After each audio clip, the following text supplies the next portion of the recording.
So you may not know the name that I'm going to say here, which is Victoria Helen McRae, who was born in Callander in Stirling in Scotland on the 25th of November, 1897. And that was where her mediumship, or seen as a talent, was recognised early in her life. And during World War I, her husband, Helen Duncan, was wounded. And by the early 1920s, Helen Duncan was struggling to provide for a family of 6 children.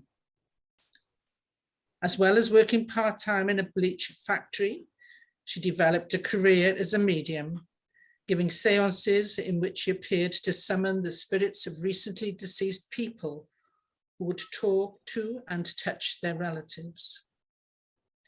In 1933, she was prosecuted at Edinburgh Sheriff Court for affray and for being a fraudulent medium. During World War II, she lived in Portsmouth, the home of the Royal Navy. At a séance in Portsmouth at the end of November 1941, Helen said she had been contacted by a dead sailor who told her that his ship, HMS Barham, had been sunk. It had been several days earlier, but the British Admiralty had hoped to keep the fact secret. As a result, the government started to look for ways to discredit Helen, and in the run-up to D-Day in 1944, she was charged under Section 4 of the Witchcraft Act, 1735, not with being a witch, but rather with fraudulent spiritual activity. While she was originally charged under Section 4 of the Vagrancy Act, under which most charges relating to fortune-telling, astrology, and spiritualism were prosecuted by the magistrates in the 20th century, this was considered a relatively petty charge and usually resulted in a fine if proved. Helen was eventually tried by a jury at the Old Bailey in London for contravening Section 4 of the Witchcraft Act of 1735, which carried the heavier penalty of a prison sentence, and she was jailed for 9 months in Holloway Prison. The trial had caused a media sensation and was extensively covered in the newspapers, many of which revelled in printing cartoons of witches on broomsticks. At one stage, the defence announced that Duncan, as they called her, prepared to demonstrate her abilities in the witness box. This amounted to conducting a séance in the court while in a state of trance. The offer was refused. It has often been suggested the reason for her imprisonment was the authorities' fear that details of the imminent D-Day landings might be revealed. And given the revelation about the Barham, it is clear to see why the medium might be considered a potential risk. Nonetheless, the Prime Minister at the time, Winston Churchill, wrote to the Home Secretary, branding the charge obsolete tomfoolery. She was the last person in Britain to be jailed under the Act, which was repealed in 1951 and replaced the Fraudulent Mediums Act, following a campaign by spiritualists and members of Parliament. She was released from prison on the 22nd of September 1944 and seems to have avoided further trouble until November 1956, when the police raided a private séance in Nottingham on suspicion of fraudulent activities. No charges were brought, and she died shortly afterwards on the 6th of December in the same year. We all know, or most spiritualists will know, that people faced penalties of imprisonment and even death if they were said to be in touch with what they termed the devil, which we now know is not correct. And so it goes to show that even into the 1950s, that people were still suspicious of spiritualism and the phenomena of spiritualism. And yet those who investigate spiritualism correctly, as I'm sure many of you will have found, correctly understood, it improves quality of life. Because as with all things change over periods of time, what's changed with spiritualism is it now includes life. It's not all about death, it's about life, which in turn should give people quality of life and understanding in this life. You don't have to wait to go to the spirit world. Mediumship and spiritualism, SNU spiritualism, is very much about life. And I know as a psychotherapist in a GP surgery, I once had to ask a patient there, can you tell me why the GP's referred you? And she sort of smugged up and said, you're the medium, you tell me. So I had to explain to her it wasn't quite like that. I was there in a different capacity. And people even now have the wrong impression about what spiritualism is. Maybe some spiritualists have the wrong impression as well. And even yesterday, I had a text from somebody saying that her daughter-in-law was practicing witchcraft on her. And I asked how long that had been taking place. She said 10 years. And so some misconceptions, most definitely about spiritualism, are still circulating. And that's why you have a very important part to play in putting the record straight whenever the opportunity arises, and maybe putting it into place and practicing it at times that you need to do that.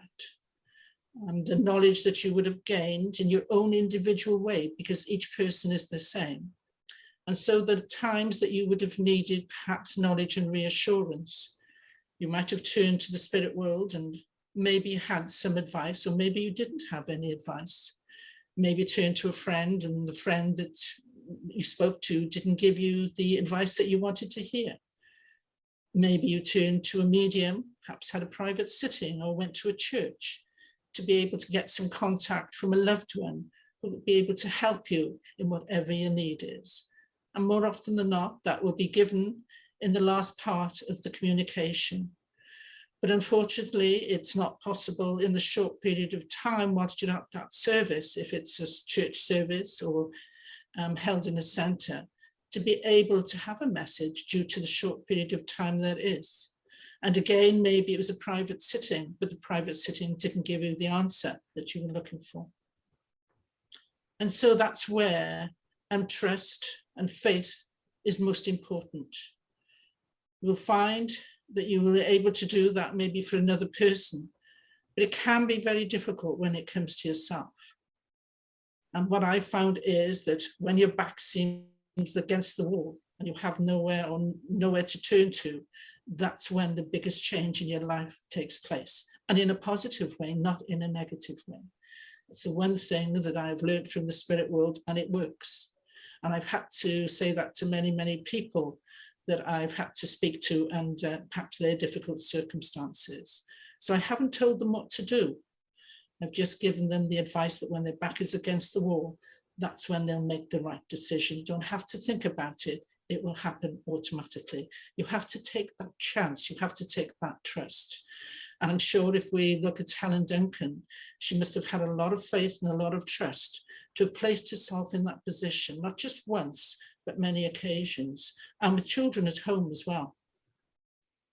And at times she would have been ridiculed, certainly within the local press has been said she was ridiculed. And there will be those of you maybe who you'll be ridiculed by your own family and friends and relatives. Some may even have to not tell your friends and relatives that you're associated with spiritualism and mediumship. And you know what? That's okay. It's okay, because you don't find that people have to explain their religion to them. That's your personal belief, and that's your understanding. And there's no law in the land or in the world that says, or in our world that says you can't do that. So we have gained freedom of choice through the pioneers of the past and through the bravery of people like Helen Duncan. And you are now facing a new type of need within our world, where more than ever, the teachings associated with spiritualism are needed badly. And not just because of relatives who have already passed to the spirit world, but those who are seeking their own individual journey, maybe wanting spiritual assessments, maybe wanting some guidance in some way. But not that it takes away the work of the spirit world, because it doesn't, far from it. Because what they will do is that they will give you the spiritual side of things that's needed. I know before lockdown came in, I attended a British Association of Counsellors and Psychotherapy meeting, in one of the large hotels in Cardiff. And the group was split up into groups similar to what they do at the SNU AGMs. And there were various discussions that you could join in those groups. And one of them was the spirituality, the spirit of the soul. And that was the fullest group. So there you had a load of therapists taking part. And the biggest group that they were interested in what the work that you're doing, the work that you've already been part of. It was a new experience for them, but that was their greatest interest, and they had to put up more tables for people to gather around. So unlike the experience of the previous pioneers and Helen Duncan, whatever names they may be, you may have people in your own local area that were pioneers in their own right. They might even be there working now in that position, for those especially that don't have their churches. And so there's a great deal of work still out there to be done. And in the process of time, you will find that the more and more people will become interested. But the main priority is to carry on the work of the spirit world, the spirit intent.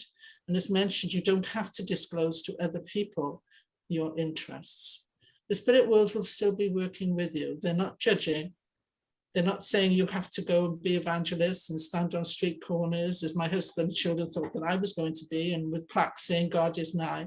And they're going to want to, you'll have to donate some of your earnings to them.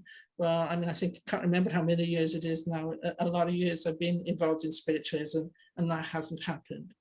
But what I do know is that it's a great deal of thanks should be given to those people who gave of their life and their lives, not for a livelihood from spiritualism and mediumship, but it was part of their life. And that's the main part of it.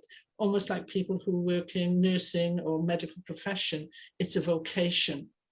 It isn't just about the messages which are important to give the proof of survival, but also as well, the caring of the sick is what takes place, not just within the healing sessions, but in the words that are used. The words of comfort and reassurance that are used, and the manner that they're expressed is so important to people.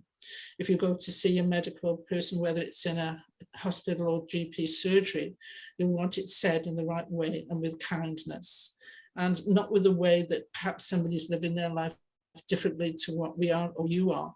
People will live their life according to their own background, according to what suits them. So spiritualism isn't one that's a domineering, you must do type of religion.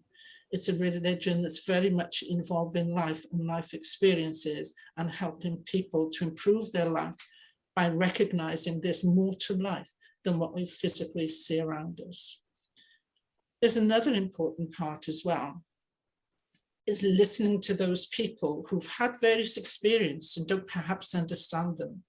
And that's where our knowledge needs to be increased to understand ourselves, what those experiences are, not in a spooky way, not in a way that condemns anybody as perhaps being lost their mind in any way at all, but listening to their story. And the word then that we would use is to empathize with them, not coming in a way that would be quarrelsome, but in a way then that's professional, because that's what we should be as well within the mediumship, is a professional presentation. And I know that the love of the spirit world will be with each one. We have a common saying, what you give, so you will get back and receive. And again, that's what I found beneficial with spiritualism. I went to say mediumship, but mediumship and spiritualism and healing go hand in hand. So the difference that has changed is that it now involves much more the life of the medium, what helps the medium with their own personal life and development. We can understand it if somebody was working in a hairdresser's and their hair needed cutting, that they would say, come on, sit down, I'll cut it. Whatever profession you're in, if you have that opportunity, you'll have the help. So why shouldn't those in the spirit world help those who are doing their work here on earth, which they are doing, but maybe not in the way that you would expect. But sometimes we think we know what we need.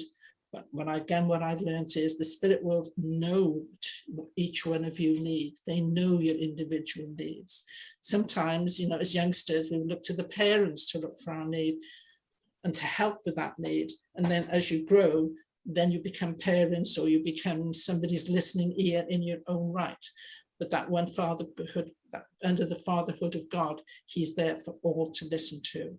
But as I said, we may not get the answers that we want, but he will come round in the right way and in the right direction.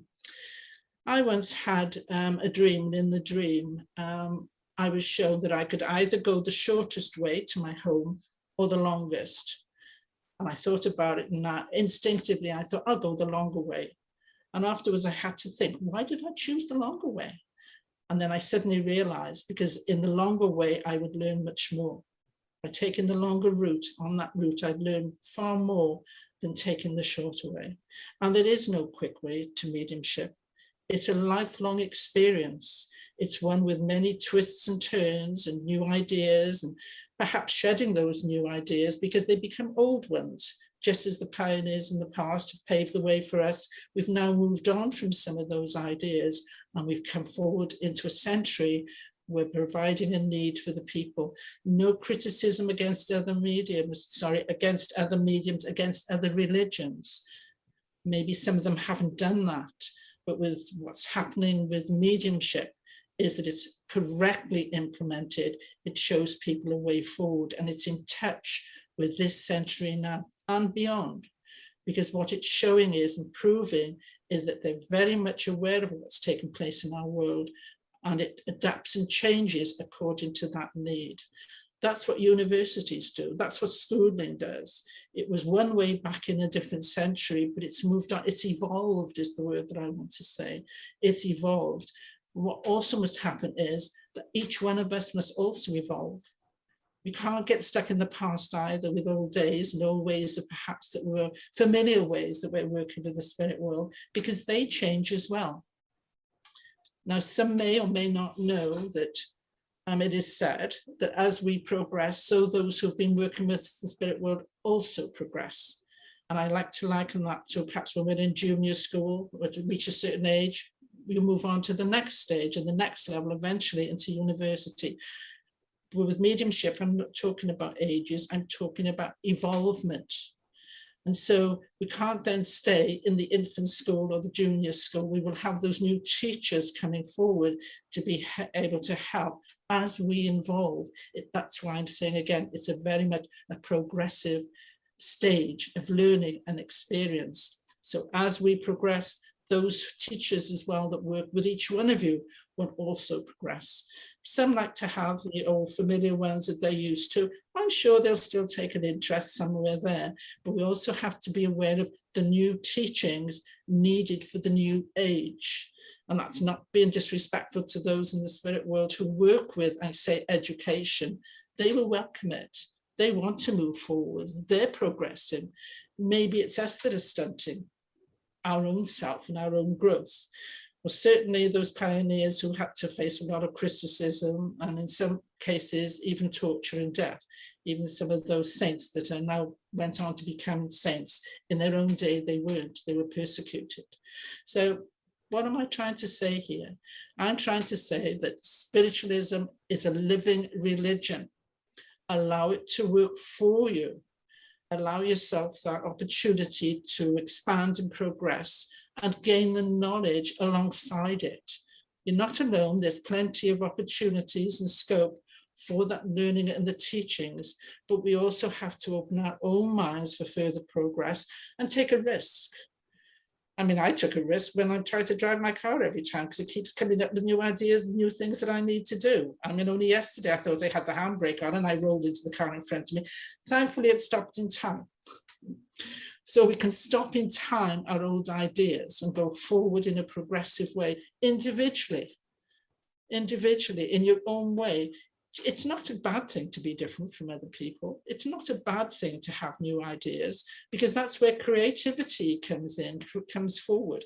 And we look at the trees, and in the winter time, they have no leaves, but they grow again.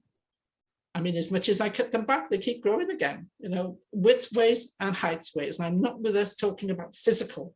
I'm talking about spiritual growth, spiritual understanding, spiritual teachings. And you don't have to be a spiritualist. Nobody's saying you have to be an SNU medium to do that. Ideally, yes, because then you'll have the standards and the code of conduct as well to make sure everybody's working in the correct way. But God didn't say, I'm going to miss out this person here and that person there, because they're not a spiritualist, or they're not. What they will be looking for ideally is how you are as a person, how you treat other people, the compassion that you have, the love that you have, without being a foolish person. I sometimes have to say to people, because you're involved with spiritualism, you can't be a spiritual doormat. You also at times have to say, no, I can't do that. I'd like to, but unfortunately, I'm not able to. So it doesn't mean to say that we have to suddenly place all what you want to do, your dreams and aspirations aside, to make other people's unfold. You have to have the logic and reasoning power to know you have your own life to live as well. And I'm sure as well that, that in the process of time, in the progress of time, as you take that little bit further of expansion of your own life, you'll find that it will have a knock-on effect as well within your mediumship or within your spiritual work, because not all people that want to be involved with spiritualism are mediums, but you'll find as well your own life will start to progress as you take that risk in a good way, not in a way that's going to cause harm to any other person. But most importantly, what you have to recognize is at times your spirit within, some people might call it your soul, will be calling. They'll be telling you the message and they'll be pointing in the right direction, but we call it hesitancy. Well, I'm a bit too scared to do that. And I can see somebody right in front of me now on my screen that was exactly the same. I won't say hid herself away, but she's developed again. She was fully developed in her own right and in her training as well, and was taking part in a very important college, but has come back into it and taken that risk. So it's very easy at times to say to people, you must, but that's not the right way either. Perhaps put into it in person, why don't you try? So it's not what we say, it's the way that we say it. So you have an important role in society, in the future, in the forming of spiritualism. You have an important part to play, whether that's within churches, whether that's on Zoom, whether it's the healing, it's all part of the same. It all comes from God. And you are part of that scheme, each one of you. And you have an important part to play, but you also have to trust your ism. You have to trust that proof and allow it to work for you, even when perhaps times are against you. I know for me, my children said, you're not handling things correctly. You should be working with in a different way. You should be showing a lot more emotion in a different way. That's when my husband died suddenly and unexpectedly. But it didn't work that way.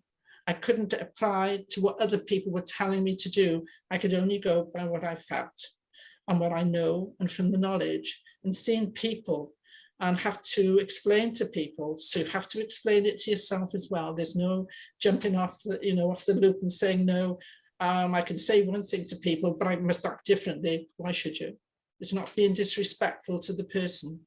It's being respectful as well to your truth and to your spirit. So it's a very important trial in a way. It's not really a trial, but it is a trial for yourself to know, I can do this. Just take each day at a time, each step at a time. And you know that that person is safe in the hands, let me say, of God, and you have your life to live on, whether irrespective of the age of the person. I say that with a great deal of politeness, having worked as well with children with leukemia. And so you have a job of work to do. You have a job of work, and each one of you in your own way are a pioneer, and there may be trials at times, but you'll carry on. You carry on. You've survived up until this moment in time, and allow the past then to be your, not your baggage, but to be your strength. You've had your past and survived. Allow that power together with the power of God as well, take you forward into your future. Thank you.